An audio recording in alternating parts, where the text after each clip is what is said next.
As the prophet of esports, I rely on trustworthy and meaningful data every day.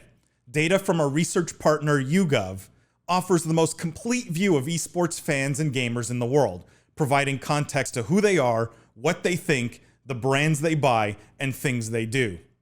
YouGov's connected insights and research services inform strategy at every level.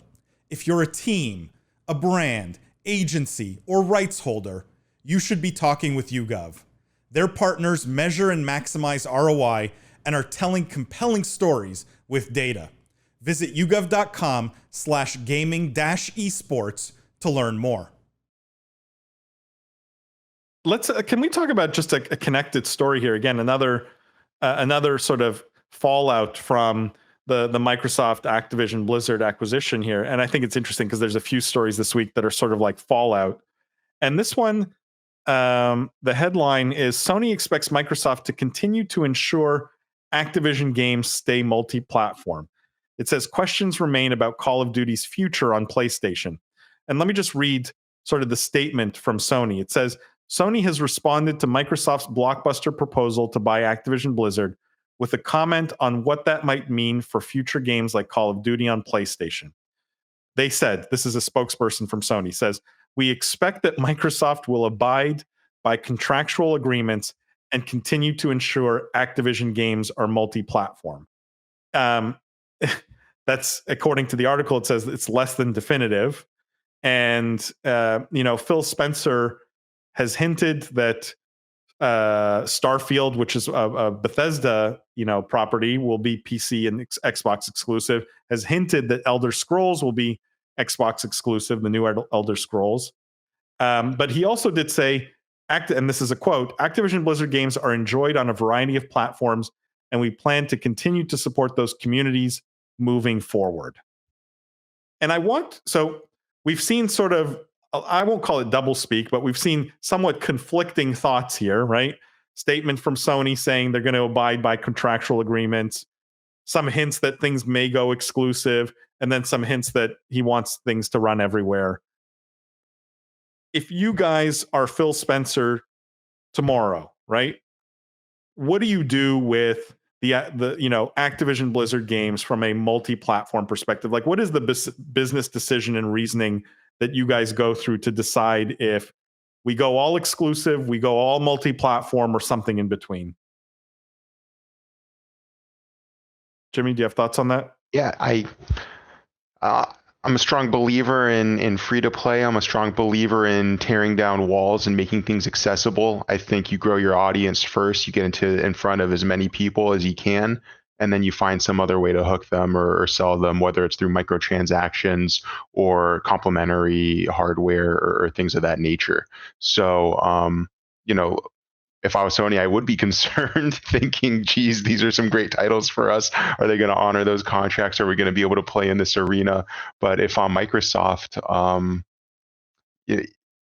I don't like making things exclusive. If they were going to make it exclusive, they're just missing out on so many gamers, a lot of kids that don't even have consoles, PlayStation or Xbox, that can't access these titles, right? That might want it on mobile, that might want it on their family. I think they would keep it on mobile. I mean, but you guys convinced me last week that this was all about Game Pass. So I should be hearing all of you that was Jeff and Lindsay. Exclusive only. I think that was more Xbox Game Pass. Or maybe it was Jeff, put it on Game Pass. They could still put it on Game Pass and keep it on Sony. Those aren't mutually exclusive, which is so number one. I think what Phil Spencer will do for the next year until the deal closes is exactly this: give vague sort of responses, because they don't want.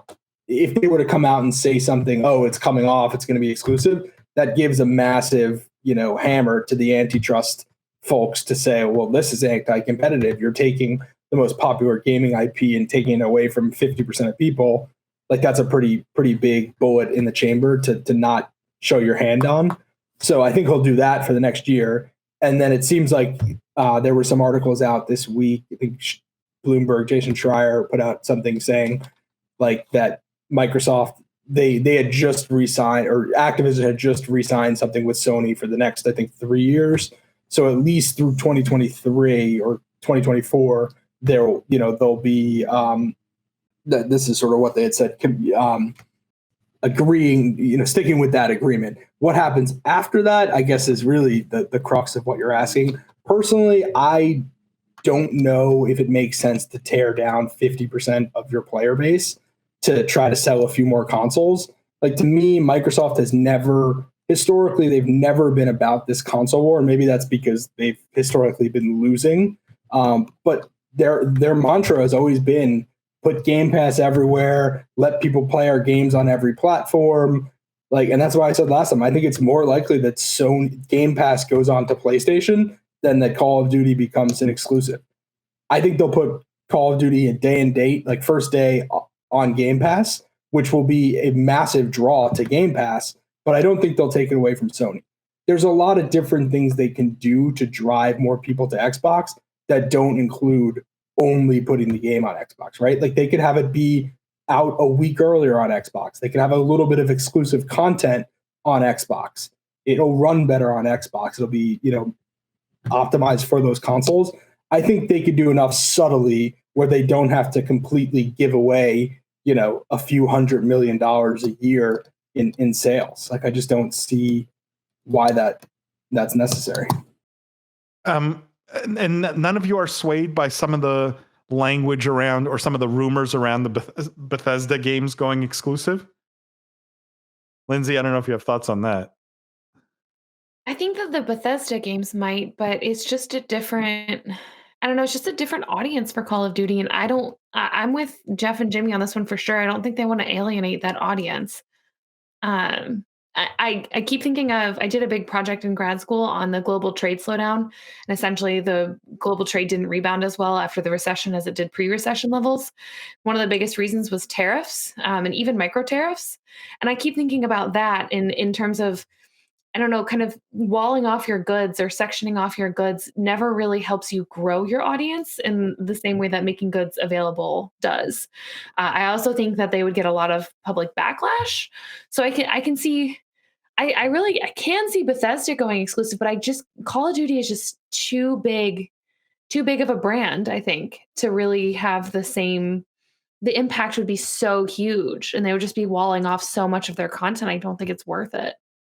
Yeah, I don't know if it's just the brand too, but sorry, Jeff. Mine's super short. I was just thinking maybe something about the game type has something to do with it as well. These Bethesda RPG games are not the same as Call of Duty, which is, an FPS with multiplayer and something that you just play over and over again with your friends. I think maybe fundamentally too, it's just a different model because the IP is going to be received or experienced differently. Go for it, Jeff. No, well, Jimmy, first of all, I think that's an amazing point because we did just spend the last 2 years lauding how important cross-platform is, and it was a massive push for Microsoft or for Activision to get cross-platform, and same thing with Fortnite. They had to strong arm the console manufacturers, and it really made for a better user experience for players. So I think it would be there is something to be said for multiplayer shooter. It's better to have that player liquidity and a bigger player pool.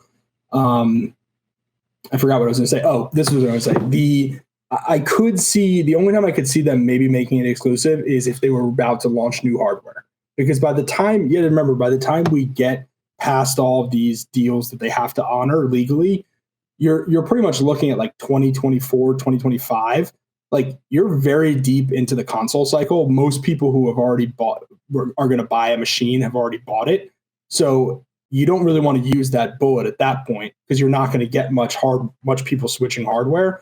But once the new cycle starts, maybe I could see them using it as an exclusive like they have historically with Halo to kind of drive hardware adoption.